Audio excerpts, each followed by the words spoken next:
नमस्ते। गीता एवं गीता प्रवचन के अध्ययन में मैं डॉक्टर नीलम अग्रवाल पुनश्च आपका स्वागत करती हूँ। 15वां अध्याय चल रहा है। पिछले भाग में हमने देखा हम सेवा करने वाले सनातन सेवक, सेवा पुरुष, महापुरुषोत्तम सेव्य पुरुष और नाना साधनदायिनी प्रवाहमय यह सृष्टि भी पुरुष माने आत्मा ही, सर्वत्र आत्मदर्शन, हमें ऐसी दृष्टि विकसित करनी चाहिए। तो आइए आगे पढ़ते हैं। विनोबा जी कहते हैं, ऐसी दृष्टि विकसित करने का अर्थ क्या? सर्वत्र त्रुटि रहित निर्मल सेवा भाव रखना। तुम्हारे पैर की चप्पल चरचू बोल रही है, जरा उसे तेल दे दो, उसमें भी परमात्मा का ही अंश है, अतः उसे संभाल कर रखो। यह सेवा का साधन चरखा, इसमें भी तेल डालो, देखो यह आवाज दे रहा है, नेति नेति। यह चरखा, यह सेवा साधन ही भी पुरुष ही है। इसकी माल, इसकी जनेऊ भली भांति रखो। सारी सृष्टि को चैतन्यमय मानो, इसे जड़ मत समझो। ओमकार का सुंदर गान करने वाला यह चरखा क्या जड़ है? यह तो परमात्मा की मूर्ति ही है। भाद्रपद की अमावस्या को हम अहंकार छोड़कर बैल की पूजा करते हैं। बड़ी भारी बात है। यह रोज अपने मन में इस उत्सव का ध्यान रखकर, बैलों को अच्छी हालत में रखकर उनसे उचित काम लेना चाहिए। उत्सव के दिन की भक्ति उसी दिन समाप्त नहीं होनी चाहिए। बैल भी परमात्मा की मूर्ति है। वह हल, खेती के सब औजार अच्छी हालत में रखो। सेवा के सभी साधन पवित्र होते हैं। कितनी विशाल है दृष्टि।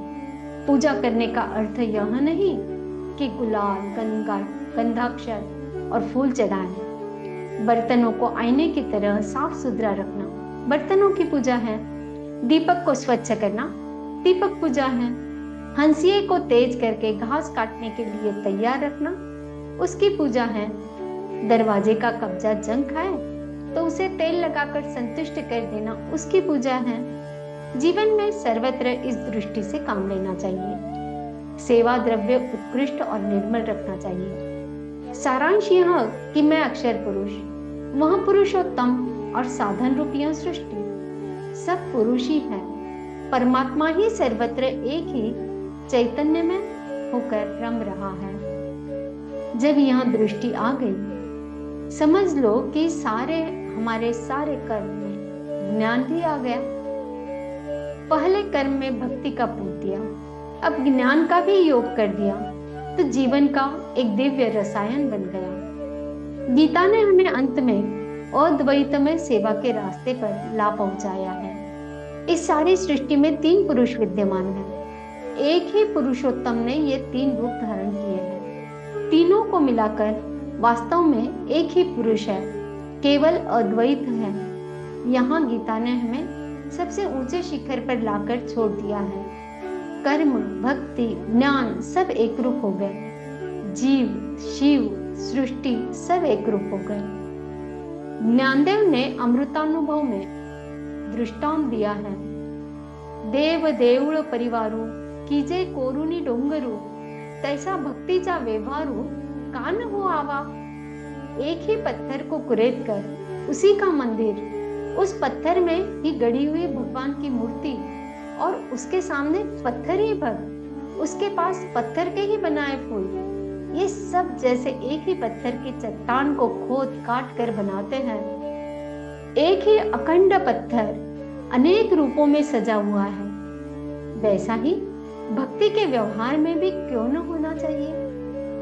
स्वामी सेवक संबंध रहकर भी एकता क्यों नहीं हो सकती। यहाँ बाह्य सृष्टि, यहाँ पूजा द्रव्य पृथक होते हुए भी आत्मरूप क्यों न बन जाए। तीनों पुरुष एक ही तो है। ज्ञान, कर्म, भक्ति, इन तीनों को मिलाकर एक विशाल जीवन प्रवाह बना दिया जाए, ऐसा यह परिपूर्ण पुरुषोत्तम योग है।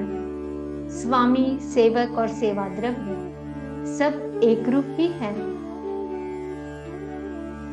इस पुरुषोत्तम योग जिसके हृदय में अंकित हो जाए, वही सच्ची भक्ति करता है। स सर्वविद भजति माम सर्वभावेन भारत। ऐसा पुरुष ज्ञानी होकर भी संपूर्ण भक्त रहता है। जिसमें ज्ञान है उसमें प्रेम तो है ही। परमेश्वर का ज्ञान और परमेश्वर का प्रेम ये दो अलग चीजें नहीं हैं। करेला कड़ू है, ऐसा ज्ञान हो तो उसके प्रति प्रेम उत्पन्न नहीं होता। पर मिश्री मीठी है तो ज्ञान होते ही प्रेम बहने लगता है। परमेश्वर के विषय में ज्ञान होना और प्रेम उत्पन्न होना दोनों बातें एक ही है। अद्वैत में भक्ति को स्थान है या नहीं, इस बहस में कुछ नहीं रखा। ज्ञानदेव कहते हैं, हे जी भक्ति हे जी ज्ञान, एक विठ्ठल ची जानो। एक विठ्ठल को ही जानो, वही भक्ति है, वही ज्ञान है। भक्ति और ज्ञान एक ही वस्तु के दो नाम हैं। आइए कुछ श्लोक पढ़ते हैं। 15वें अध्याय से 16वां श्लोक चल रहा है। द्वाविमौ पुरुषौ लोके क्षरश्चाक्षर एव च क्षर सर्वाणि भूतानि कूटस्थोऽक्षर उच्यते।